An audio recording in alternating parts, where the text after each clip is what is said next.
Slay the Brother makes another deck that slaps. Killshot's brother Soviet Green makes the mid-range look so mean. Coming at you with another damage horror grind down experimental meme deck from the Slay the Brother team. Thank you for watching this Slay the Brother video. My name is Killtrap, my twin Soviet Green, and I make videos about Magic the Gathering. So apparently I use my customer service voice sometimes when I'm streaming or making content, and I don't quite catch it. So yeah, that's fun. I need to work on that. But something I have been working on quite successfully is making Winter Misanthropic Guide an awesome standard Brawl commander. Now, when I looked at this guy, I'm like, okay, this motherfucker was not made for limited. This motherfucker was not made for standard play at all. It almost looks like a Grixis. It looks like a Grixis creature with fucking Jund colors, in my opinion. And the way they work is they're a 4-mana Jund creature, one, a black, a red, and a green. They have Ward 2, and at the beginning of your upkeep, each player draws 2 cards, including you.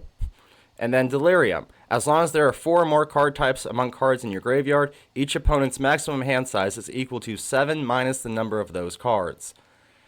Yeah, buddy. That means 0 sometimes. See, we have 8 card types we have access to right now. So it's not that hard to get them down to where they have 1 card in their hand, maybe even none. And then Winter becomes hard to handle. Now, I face a lot of decks that use Winter in Standard Brawl when I'm throwing janky stuff together.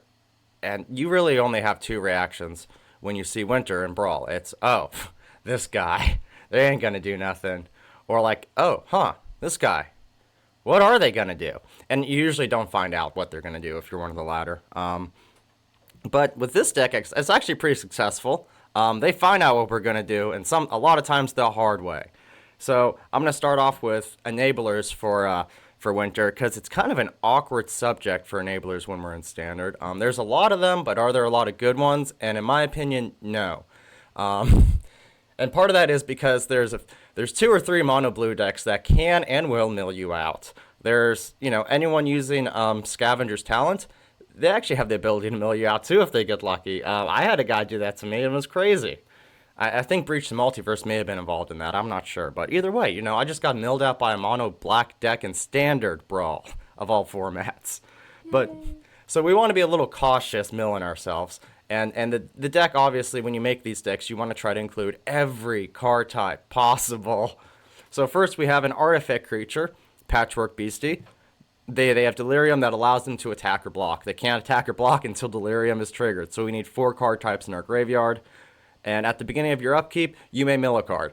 So, this is a great Brawl enabler for us because we can drop them turn 1 and then they're slowly building us up to Delirium. They don't seem like that big of a threat, so they're not someone they're not a 1-drop. The opponent's going to be like, oh no, you get the fuck out of here, man. So they will slip under removal for a little bit. We have another one that may slip under removal too. It's, I hope I pronounced this right, Osasis, the Stick Twister.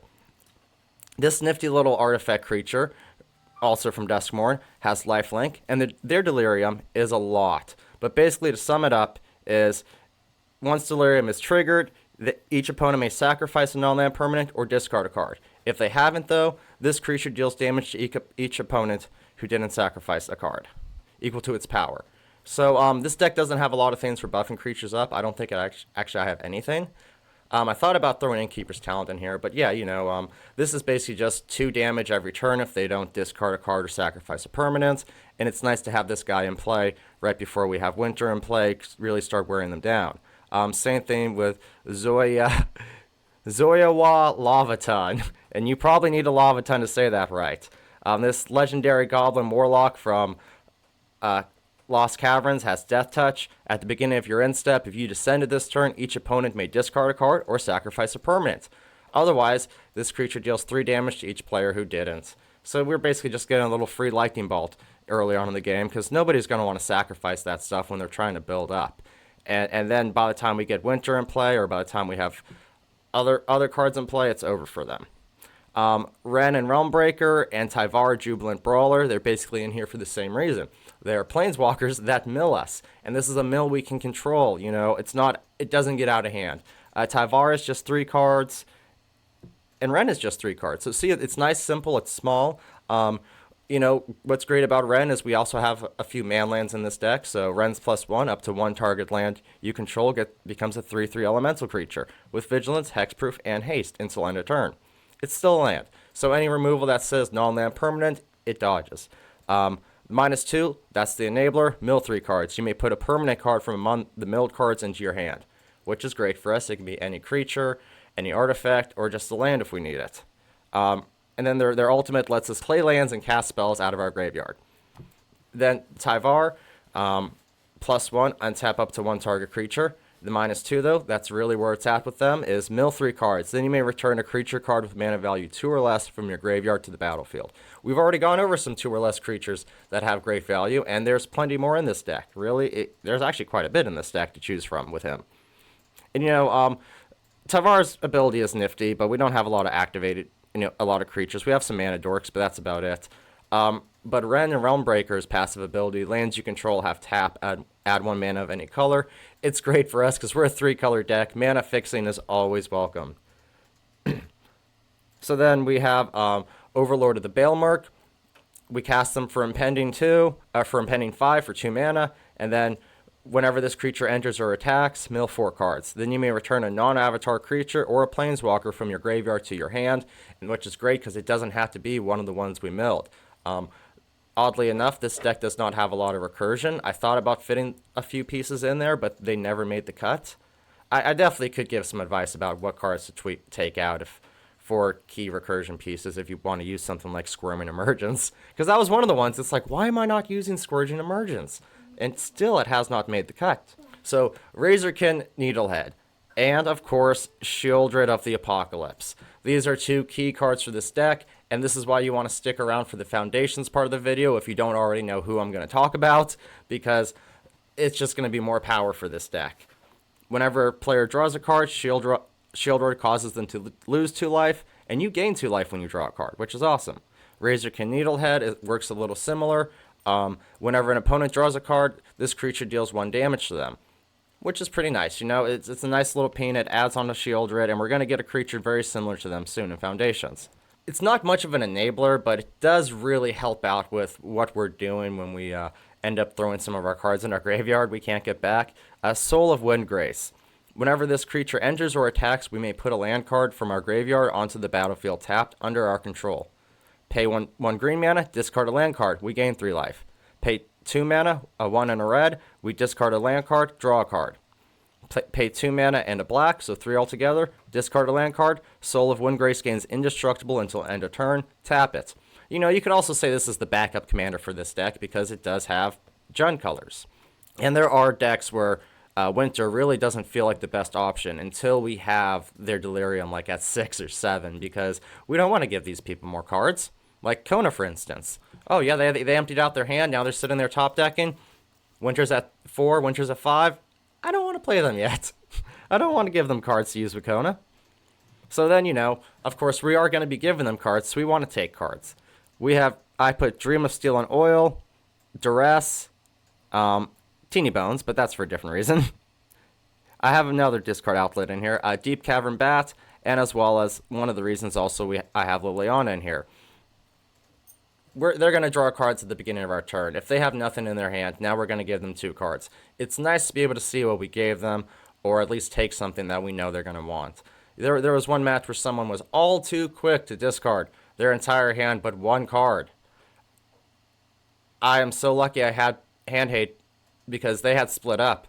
Oof, they would have gotten me out of the game next turn, for real. So yeah, then we have some basic stuff that every Brawl deck needs. I didn't put Lost Giant in here, and I don't feel like I regret that. But I have Lava Spur Boots, Arcane Signet, and Relic of Legends. I kind of thought bounce back and forth between Mana Rocks and Mana Dorks, but I feel like the Mana Rocks really do serve a good purpose here. And we still have a Mana Dork, or I think just 1. So then, of course, also removal. Tiny Bones, I always put them in here with the thought process of we have a 1/1 with Death Touch for 1 mana. That is pseudo removal. And also their ability is great though. Whenever they deal combat damage to a player, we may cast non-land permanent card from that player's graveyard, and mana of any type may be spent to cast it. People don't want this guy in play. People don't want this guy to deal damage. So they will block, they will use removal. This guy will serve some purpose, guaranteed. It's the best 1 mana ever spent. Bitter Triumph, as an additional cost to cast this spell, we can discard a card. Great for us, or we can just pay 3 life. But we get to destroy a creature or planeswalker, which is awesome. Especially with Winter, I seem to be running into a good amount of planeswalkers as commanders. Go for the Throat is just good removal. And whatever Go for the Throat can hit, a Braid will hit, because it can destroy an artifact. So Invasion of Asgall, I wanted battles in here. We wanted more card types if we're going to be working off Delirium. Whenever this card enters, target player sacks a creature or planeswalker and loses 1 life. So it's kind of like, it's kind of like Shieldred's Edict in a way. Just not as good, but also better, because we get to attack it. If we ever deal 4 damage to it, at the beginning of your end step, put a 1/1 counter on Ashen Reaper. If a permanent was put into a graveyard from the battlefield this turn. And that seems to be a pretty easy thing to do in Brawl, so especially with these colors in this deck. Molten Collapse. This is kind of like a upgraded Boar in my opinion. I think that's what it's called. Back from Return to Ravnica.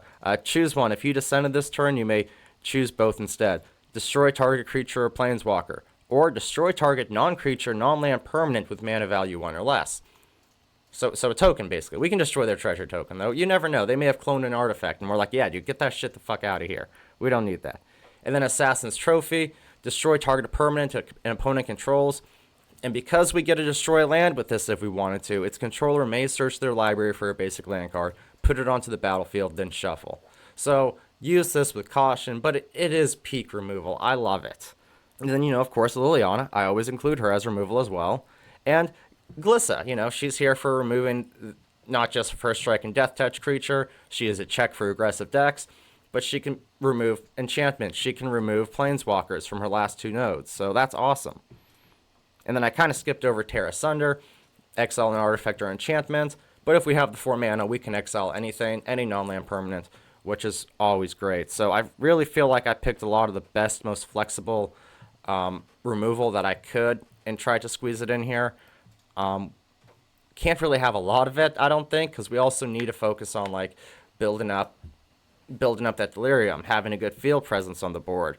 This is definitely a Jund mid-range deck with, if you can't get Winter to get the win, you can beat the opponent down easily. So then, speaking about creatures, now it's time to go over them. They're all scattered all over the place. This is why I organize my decks the way I do usually. So FOMO, and I love FOMO. Everyone loves FOMO. They're an enchantment creature. We get to discard a card and draw a card when they enter, which is great for our Delirium, great for our card advantage. And whenever FOMO attacks, for the first time each turn, if there are 4 or more card types among cards in your graveyard, untap target creature. After this phase, there's an additional combat phase. We have a few good bashers in here. There's definitely some bashers I wanted to squeeze in here that I didn't. One in particular. But yeah, it's just a great ability to always have access to. More combat phases, that's harder to handle.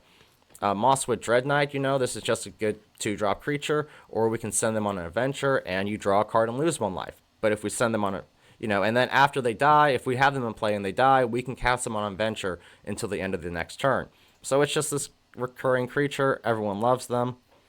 Twitching Doll, the only mana, I guess this was the only mana dork that made it through till the end. Twitching Doll is tap, add 1 mana of any color, put a nest counter on Twitching Doll. And then we can sacrifice Twitching Doll and create a 2/2 green spider creature token with reach for each counter on Twitching Doll.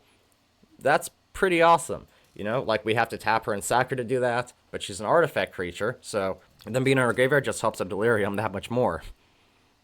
And, you'll notice the thing, there's a lot of artifact creatures, a lot of enchantment creatures, even if their ability, like someone like, Osasis Stick Twister. They're not the best creature.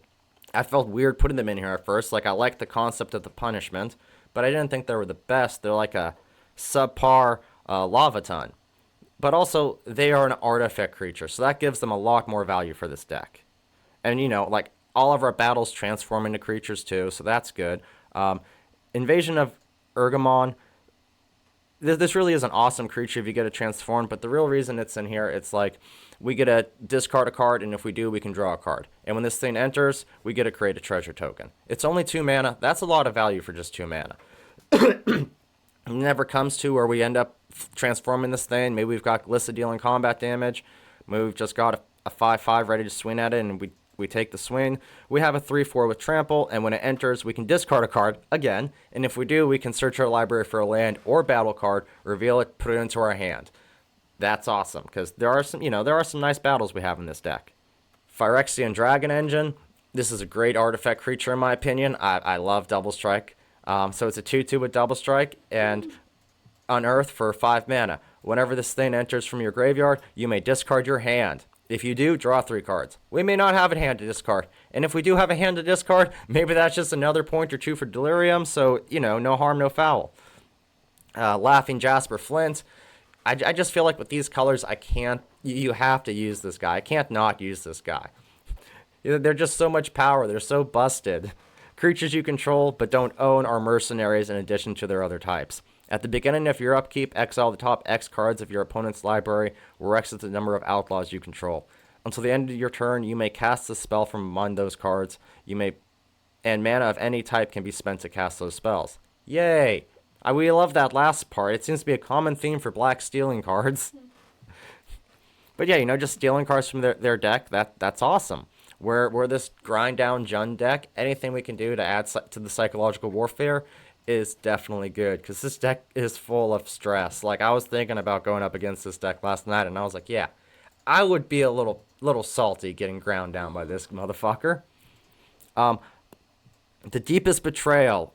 Aklazat. Yeah, I ain't saying that, guys. Sorry. I think I've gotten their name down once before.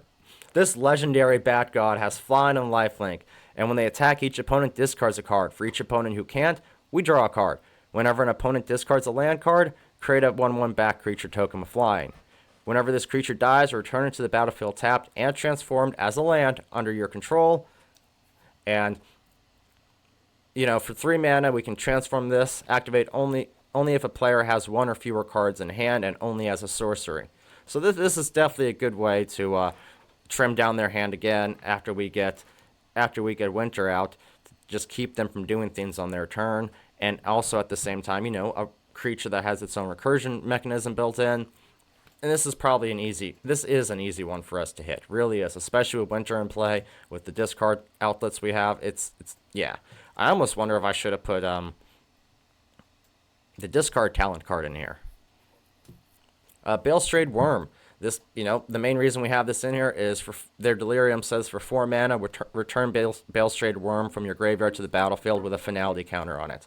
Activate only 4 more card types in your graveyard, but they have Trample, they have Haste, they're 5/5, and if we don't do that, we hard cast them for 5 mana. But this is a card we can discard. We want to discard this, really. It's like, okay, yeah, I don't care. I got to discard a card. I know who I'm choosing.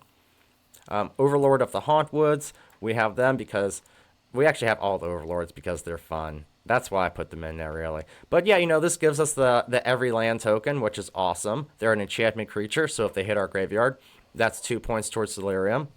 But yeah, whenever they enter or attack, we get the land token. That's every basic land. You can't complain about that. And then I'll just go to the last Overlord. You can't complain about 4 damage on it, even if it's 4 mana, but that's 4 damage to any target. We can throw it at a player, a creature, a battle, a planeswalker, it doesn't matter.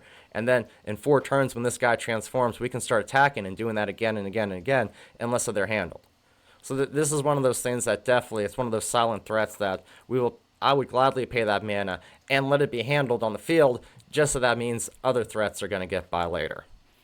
And then the final big nasty threat I have is Phyrexian Fleshgorger. I love this guy. I get them out a lot with their prototype, but it's nice to have the option to get them out for 7 mana too. And sometimes, in really long games, that's definitely not hard to do. But they are either a 3/3 for 3 mana or a 7/5 for 7 mana with Menace, Lifelink, and Ward pay life equal to this creature's power, which really makes them hard to handle, especially if we get them out there as a 7/5. We're already grinding the opponent down. Do they really want to pay 7 life? No, because they can't afford to. So thank you for sticking around for this part of the Deck Tech segment. Now I want to go over some cards actually a few cards that are already standard legal that would be worth considering putting in a fucking Winter deck, for sure. And then some cards from Foundations that are going to be great for this deck, like a direct upgrade to this deck. So the first one I want to go over is I almost got this the other day just for this deck. Insatiable Avarice. It's a spree card that has a main cost of 1 black. The first mode costs 2 extra mana. Search your library for a card, shuffle, put that card on top. That's an alright, and this deck really could get the use out of that. There's a few ways we could use that. We could use that to help make it easier to trigger Delirium. We could use that to get a Shieldred or Razorkin Needlehead out. So that node is kind of cool for us, very cool for us. But then the last mode, for 3 black mana, which is the only reason I didn't put it in here, because we can't always cast that. But a lot of times we could. For 3 black mana, target player draws 3 cards and loses 3 life. I don't mind losing 3 life to draw 3 cards, and I definitely don't mind letting them draw 3 cards if they're going to discard those cards later, or if they're going to take 6 damage from it, 9 damage from it, 12 damage from it. Who knows? You know, it depends what we have for field presence. So, and even after Foundations, I may put it in because this will get more threatening. Akko Wally, the Seething Tower. This was the basher I was talking about. And I want to put them back in. I really do. This guy looks so fun. So they have to send 4. As long as there are 4 or more permanent cards in your graveyard, this creature gets +2/+2 and has trample, which would make them a 5/5 with trample for 3 mana. That's very good. Descend 8. As long as there are 8 or more permanent cards in your graveyard, this creature gets an additional +2/+2 and can't be blocked by more than 1 creature. So we have a 7/7 with trample that demands they use one of their best blockers for it, or just don't block at all. That is definitely a basher I feel like I should have in this deck. Kind of beating myself up for not having them in here, but I'm sure by the time Foundations comes around, I'll squeeze this guy in here. Now I'm going to go talk about some Foundations cards real quick. So the first card from Foundations I want to talk about is Alicia Who Laughs at Fate. Now I thought this was a reprint at first, and I don't know why, because I'm pretty sure this is just a redo of the same character we've seen before. Maybe I'm wrong here. I don't know. She reminds me of someone I've seen a lot in the past. Anyways, this is a legendary human warrior with first strike that costs 1, a black, and a red. This creature reads, whenever they attack, put a 1/1 counter on them. They have raid at the beginning of your end step. If you attack this turn, return target creature card with mana value less than or equal to their power from your graveyard to the battlefield. So that's awesome, because if they don't attack, then you can pull someone with mana cost 2 or less out of your graveyard and pull them in the battlefield. And when they do attack, we just get a bigger and bigger target every time. This is one of those recursions that's awesome, and that will make me put more recursion in my deck personally. So I can't wait to have them around. Desecration Demon is coming back. I know they may not do anything too fancy for the deck, but just the fact that we have a creature, and at the beginning of each combat, your opponent may sacrifice a creature of their choice. If they do, tap this creature and put a 1/1 counter on it. We're just giving them a way to shoot themselves in the foot. Let's get real. The less creatures we have to deal with, the better. And a 4 mana 6/6 with flying is pretty intimidating. If nothing else, they'll eat removal, and that's just 1 less removal for our commander. I say that quite a bit. That's just 1 less removal for our commander. So this will be an interesting creature to see how they work with the deck. We have a 7 mana 5/5 with flying. When this creature deals combat damage to a player, each player discards their hand, then draws 7 cards. That's very interesting.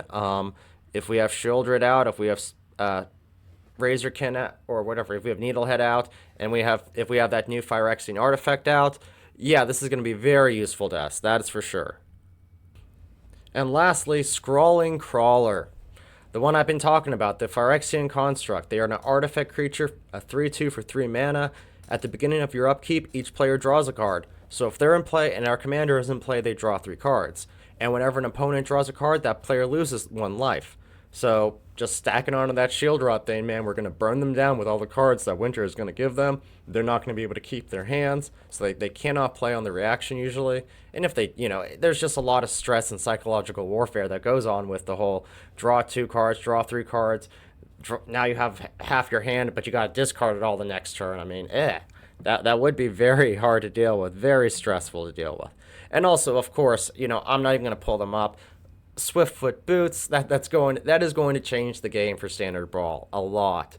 People getting Swiftfoot Boots early in the game, then they'll be able to just throw it on their commander.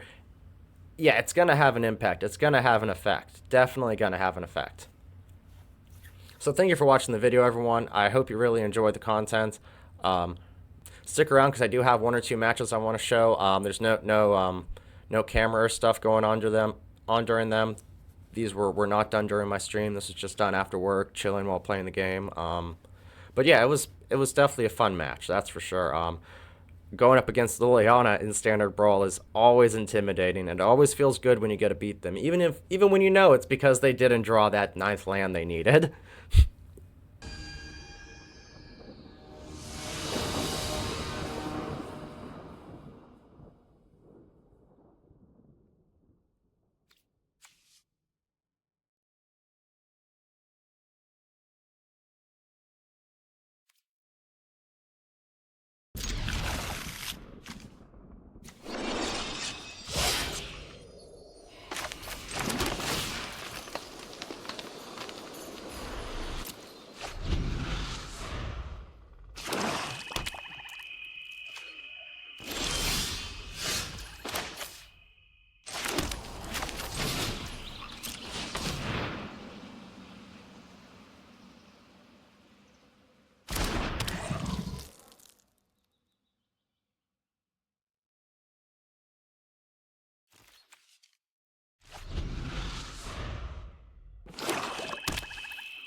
This will be quick. We're in this together.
We can do this all day.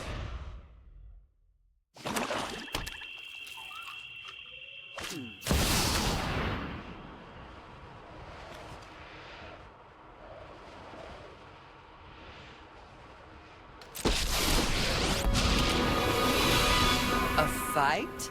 And you think you can win?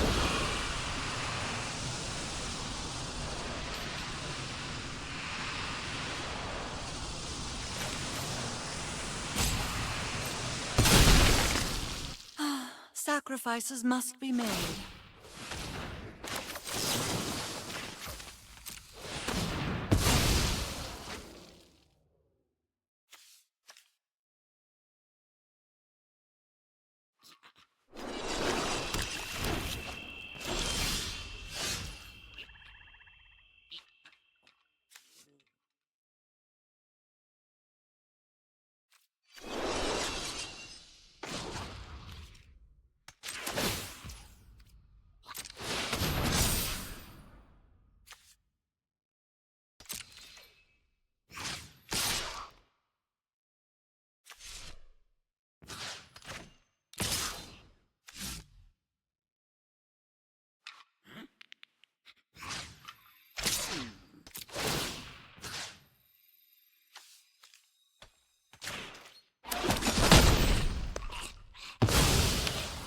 Whatever.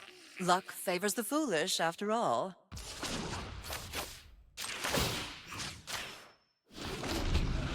There's that second wind.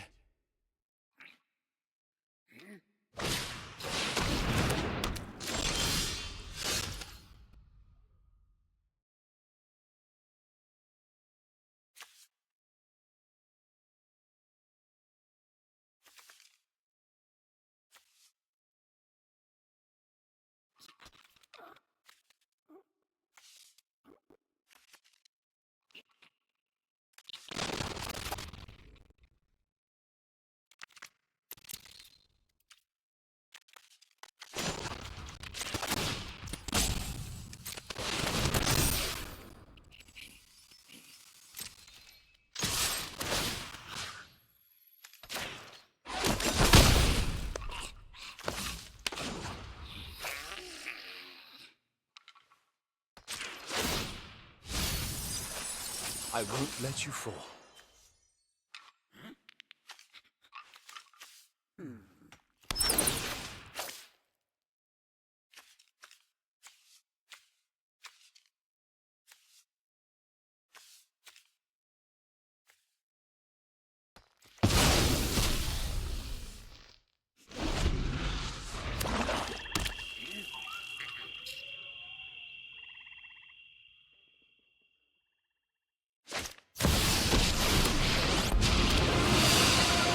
Enough with the mysteries.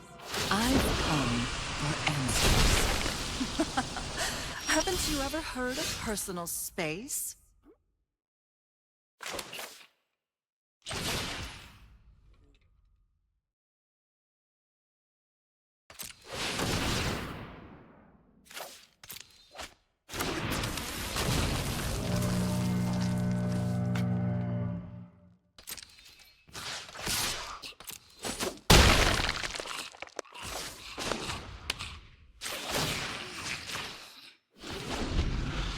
You've got this.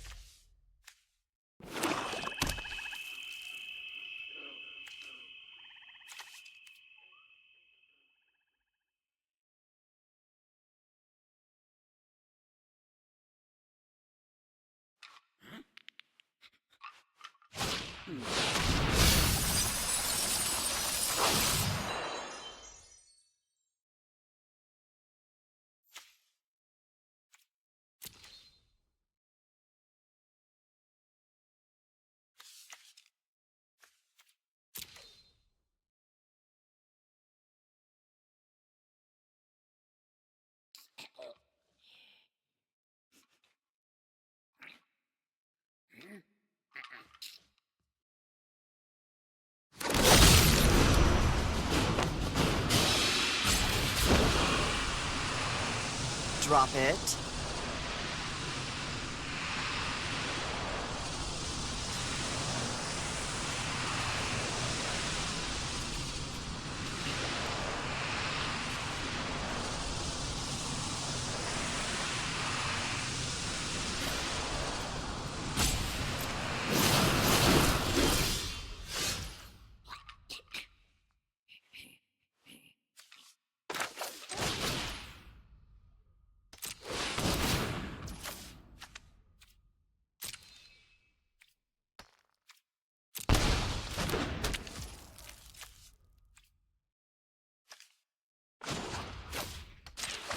So long as evil lives, so will share in my glory.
called to entertain me with friends.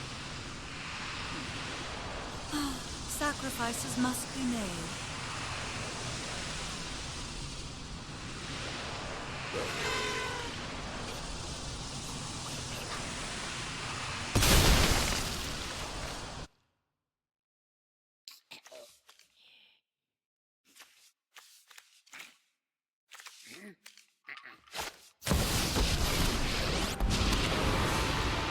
Something suspicious is going on. For once, it's not my...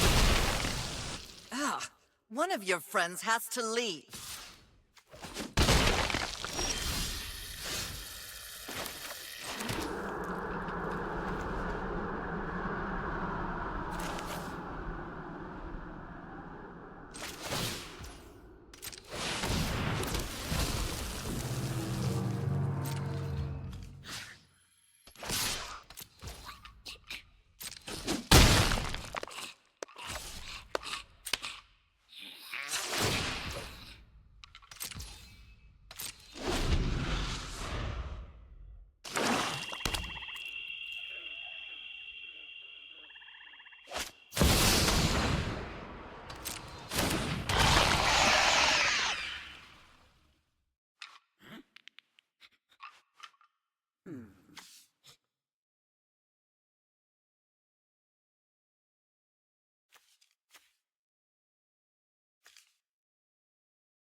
You won't be outsmarting me.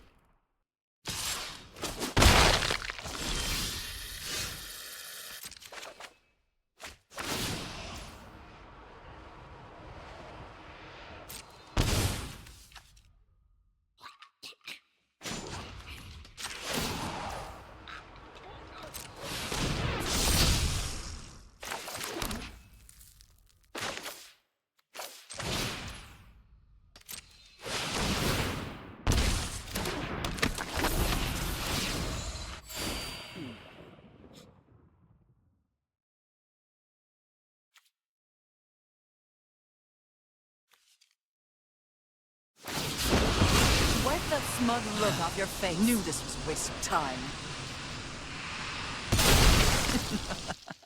Off you go.